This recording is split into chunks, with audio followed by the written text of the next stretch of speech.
Welcome into the spring sports season finale of This Week in Princeton Vikings Athletics here on VikeNation.org and ESP Media powered by Sidearm Sports. My name is Jason Griefer. Once again, we're joined by Princeton Athletic Director Joe Roberts. Joe, good to talk to you again. I know some of the spring sports are still going right now. We're wrapping up the podcast here today, though, so we're going to kind of briefly touch on each of the spring sports and how they performed on the season. Let's start on the tennis courts and sectionals this past weekend, and we saw Jamal Booker win a sectional match there, so he got into the second round there. Otherwise, one and done for both the singles and doubles, and obviously a very tough draw to try to navigate your way through there. But nevertheless, you did get multiples in there in both singles and doubles. So what did Coach Mulholland have to say about the sectional event there and his plans for the kids he's going to have returning next year? Jason, and before we start, I just want to say this morning I'm coming to you live from Junk King. I'm down at one of our community business partners buildings today, participating in a Sharonville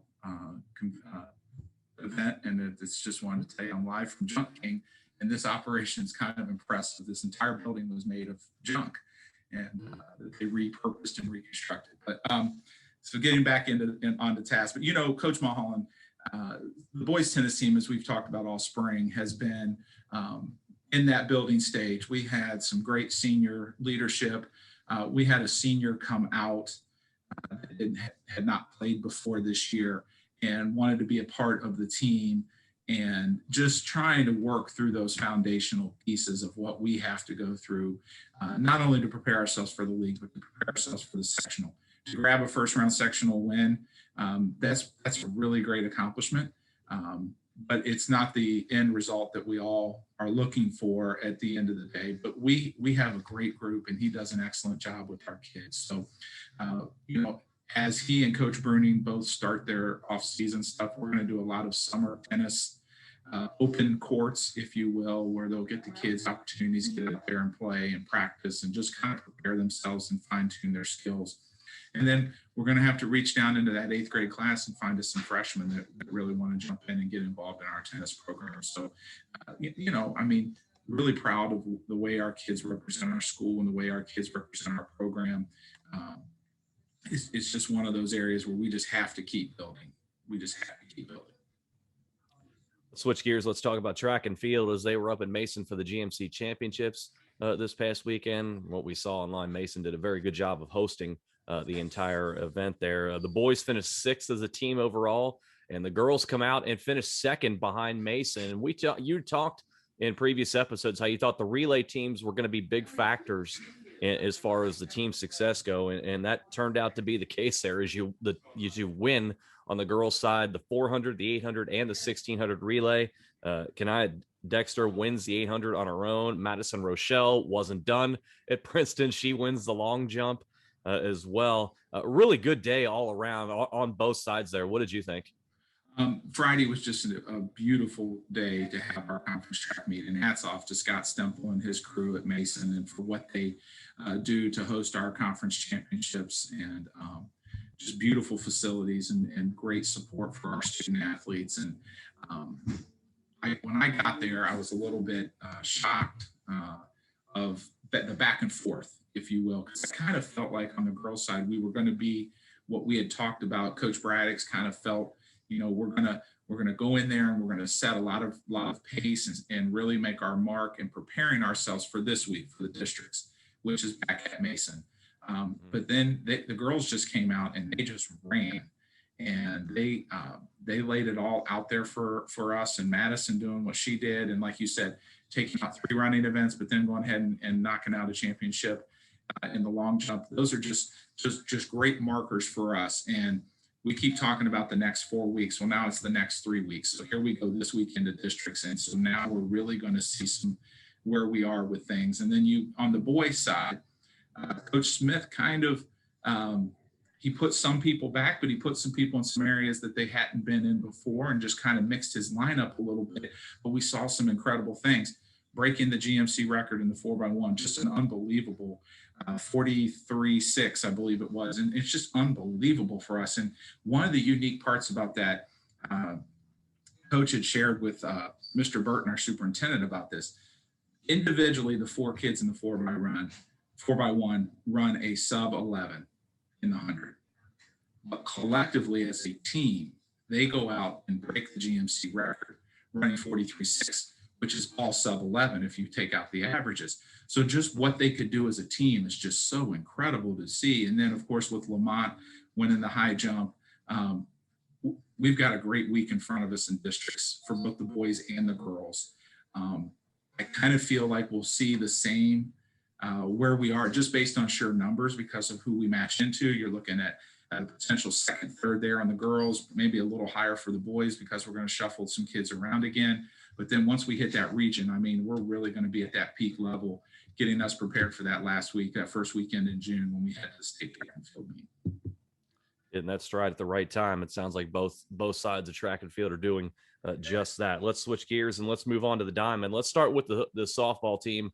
As we talked last week, getting knocked out in the sectional, but then followed that up with another regular season encounter against Sycamore in the GMC and falling in that one 10-3. We've talked this season, excuse me, about how this team was just ravaged with injury. It just seemed like if they didn't have bad luck, they'd have no luck. The way this season turns out, especially with the injury bug there. So kind of a tough way to go through a season for a team that just never really seemed to find its groove because they were shuffling the lineup so often. How do you evaluate things going into the off season, knowing that you had a team this year that was never really fully at 100%? Well, I think that Coach Black and his staff have really started to set the bar of where we want to go. And it is a pure building block. And our girls never quit. They never saw any sign of defeat. They kept building on what they had all season long. And we did not get the wins that we kind of thought we would get. But like you said, there was some inconsistency at the bat. There was some inconsistencies out in the field of play, but those are things that are going to happen. It doesn't matter if you're the highest leveled, highest ranked softball team in the state right now. You're going to have those errors come into play. It's just that when we had them happen for us, or when we hit that batting slump, it's just so hard to overcome because of the dominant nature of who we're playing night in and night out. And so we're going to spend a lot of time this offseason doing fundamental softball, doing a lot of opportunities to give these kids a chance to get into the batting cages, getting into throwing. I know that he's going to work with the girls on if they, where they want to go in the summer or fall ball, if they're not doing another sport, and give them chances to play. And that's what it's all about. We've got to make sure we have plenty of opportunities for them. And I can see as we continue to go, particularly focused on our conference, because it is so difficult, I can see us really starting to move our ways through. And, we start hitting that middle to top half of the league, then we're really going to start shocking some people in postseason. And you also have to consider, to your point, having a full off season to train for those kids who are dedicating themselves to softball, which they didn't have a year ago. That'll also pay dividends going forward. Over on the baseball side, excuse me, they begin their postseason venture against Withrow coming up a little bit later on Tuesday. A tough year in total for the boys. Again, the win-loss record may not be what anybody envisioned, but in the last month or so, we've really seen your pitching staff start to find its stride. You look at the way the schedule's shaken out in the month of May, you've held 6 of your 7 opponents in May to 6 runs or less, which is a nice, consistent improvement as the year has gone along here. Do the coaches feel like with the pitching staff, they've got enough there to get them past Withrow, and also at the same time maybe get the bats going again ahead of a potential second round matchup with Mason? I think Jason, it's the opposite way. I think we have the defensive side of things. We've got to get the bats going tonight. Tonight's going to be a great night. There isn't going to be any bad weather. Let's just all say that right now, because we're going to play tonight, right? It is spring. We have to keep remembering that. But I think we're on the defensive side, particularly on the mound, we feel really good about where we are right now. We have got to get the bats moving. The kids went out Saturday and headed to Taylor and had a great 1-0 win over Taylor to close out the regular season. It was an incredible effort by all of the players and the entire team, but we've got to get those bats moving. Tonight's going to be a really good matchup for us. I don't know. I'd have to go back and look in the stats. The last time Princeton hosted an opening round tournament baseball game for themselves, so that was a great mark for us in terms of where we fell in the seeding, which Coach DePiel thought this is where we would kind of be at this time, midway through, just looking at who we had coming up and who we had already played. So, we're going to get to play a home game tonight, go against a really good Withrow team. We just got to keep working on that fundamental side of things. And if we can get the bats moving, then here we go. If we look ahead, but trying not to look too far ahead, we can face Mason, and we know what that's like already. So let's just see what happens from there. Absolutely. As we always, it's the beauty of the state tournament. You only have to be better than your opponent on one given day, and you can find yourself making a run before you know it there. Let's move on. Let's talk about a sport we've touched on here on the podcast, but haven't spent a lot of time on as the season gone on. It's an emerging program at Princeton, and that is your lacrosse programs. Right now, saw a nice story about them getting a nice win most recently against Dixie Heights. That's on the VikeNation.org there. So we're building the program here. Where do you see that right now? What's the next step for lacrosse at Princeton? Well, we I believe it's been since 2018. We've had a club level program, if you will. We are in the infancy stages. We are now having strong consideration and discussion about whether or not it's time for us to move into that varsity style competition where we play a league schedule, where we enter our boys and girls into conference play, where we become a part of that, whether we enter it just in girls first because of numbers, and then, migrate the boys in the following year. So there's a lot of things that we have to do and have some discussions about on what that looks like for us. Without question, it is in that emerging sport category for Princeton. There is a tremendous amount of interest. Coach Short and Coach Bailey right now, who run our boys and girls programs respectfully, they've started some middle school open field, if you will. They're going to have some lacrosse 101 training for those students that are interested in learning about the sport and playing the sport, which we feel is going to really help us continue to grow that sport and then move it into the next phases and get it into varsity play. So, we'll take the summer here to evaluate where we are with it and make a decision probably in the fall if we want to try to venture down that road. But it certainly has nothing to do with the lack of talent, because the kids that are playing are very, very interested. It's a numbers game for us right now to make sure that we are going to be able to sustain that interest and keep that level going. One of the faster growing sports really anywhere you look. So many more schools getting involved in lacrosse. It's a fun sport to not only watch but play as well, and so we'll see if that continues to grow there at Princeton as we go on. As you said, maybe get a final decision on that in the fall. Let's talk about your volleyball team here, the boys volleyball team. Regular season winding down. We now know the postseason draw for the boys. They're going to get West Claremont in a district final coming up here. You win there, and you've got number one Moeller sitting and waiting for you in a potential regional semifinal. Of course, Princeton's going to host the regional final on May the 29th there. So if you get a win over West Claremont, pull an upset over Moeller, you've got a chance right there to win a regional on your home court right there. But nevertheless, there we talk kind of the ebbs and flows of the season for volleyball as well, and getting kids out there who haven't played before and getting them involved and kind of building as you go along there. How would you evaluate the program from the start of the season and getting things going to where we are now in the postseason?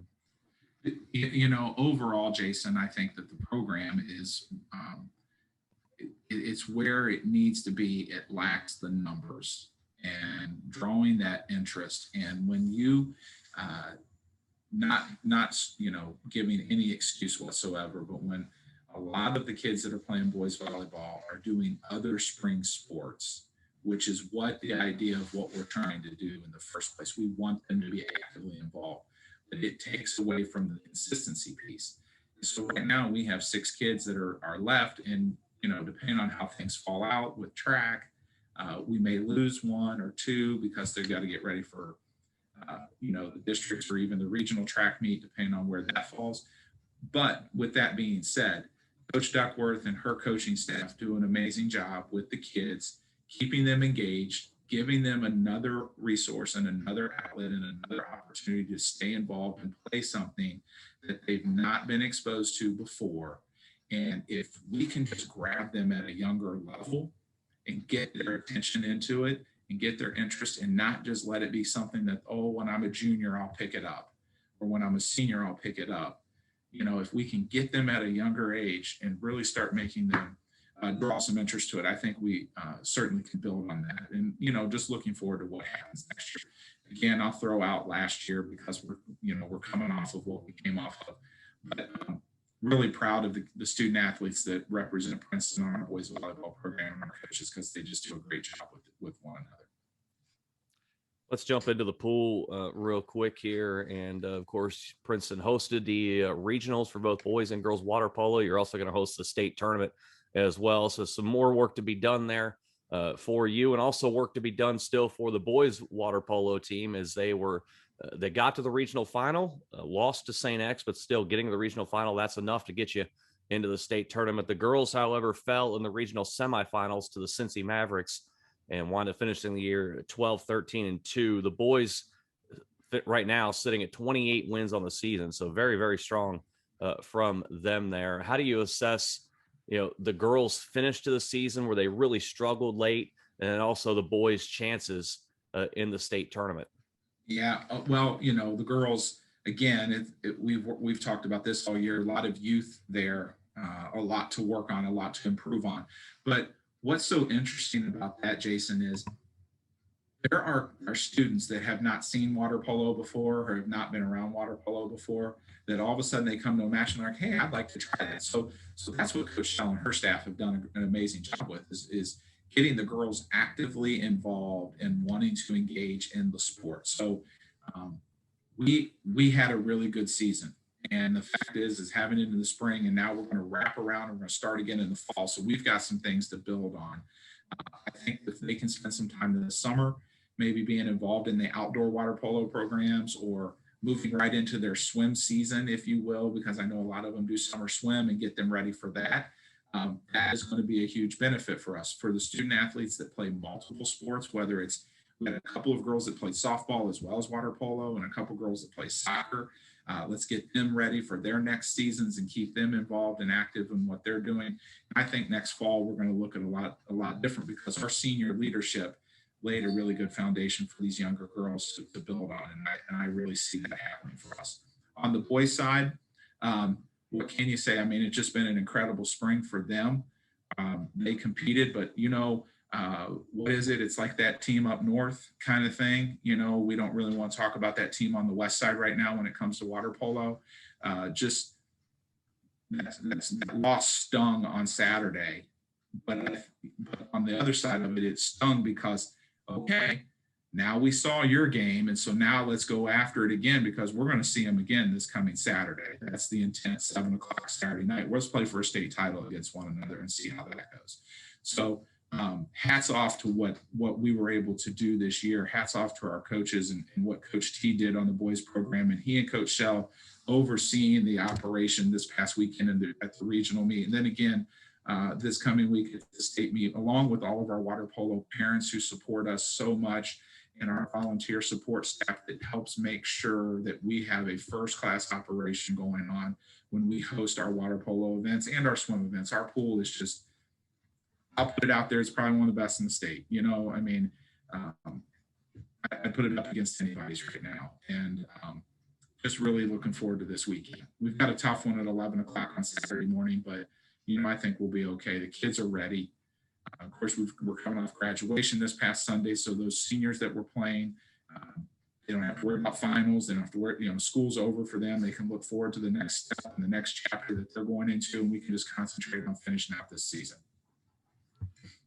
Lastly, here on the show, since we're winding down our coverage in the spring sports season, we do want to congratulate you winning a couple of awards from the Southwest Ohio Athletic Directors Association. For Vikings fans who maybe haven't seen the news, of course, it's up on VikeNation.org. Joe received the Jim Rolfes Professional Development Award and was also named the Southwest Ohio Athletic Directors Association Athletic Director of the Year. Pretty cool deal right there. A couple of really nice honors for you. And I know also you're going to give credit to some of your staff as well, but a pretty cool way to end and cap off what was obviously a very, very unique year. Yeah, and I appreciate the kind words, Jason. I really do. It's humbling to be able to talk about that. It was a really incredible opportunity and great honor to know that your peers think of you the way they think of you. When they vote, that to be considerate of that. Obviously, everything we do revolves around the team that we have in the body of work, and I couldn't have be able to do what I get to do with my passion in terms of whether it's teaching leadership training classes or being so actively involved in our state or local ADs association the way I am, without the incredible support of our coaching staff and those in our office with Latoya, Tamet, and Matt. I mean, they just do an amazing job. We all kind of jump in and make sure that Fight Nation runs the way it needs to run. And it's great to be able to celebrate the end of the year that way. And so Jim Rolfus was a wonderful athletic director who got me started on a career path when I was very young of working on my national certifications that I have now. And so to be able to continue to carry that tradition on and help others gain these certifications and train and provide educational based athletics to them is something that I have a strong passion to do and follow in his footsteps. So it's been a great year for everyone, and let's just get ready for next. And a great way to cap it with those awards, and obviously a great way to cap things off with a lot of good stuff going on this spring sports season. And with that, we put a bow on the spring sports season and the school year in general here in our coverage here on VikeNation.org. Our thanks once again to Princeton Athletic Director Joe Roberts for joining us in the spring sports season finale of This Week in Princeton Vikings Athletics here on VikeNation.org and ESP Media, powered by Sidearm Sports.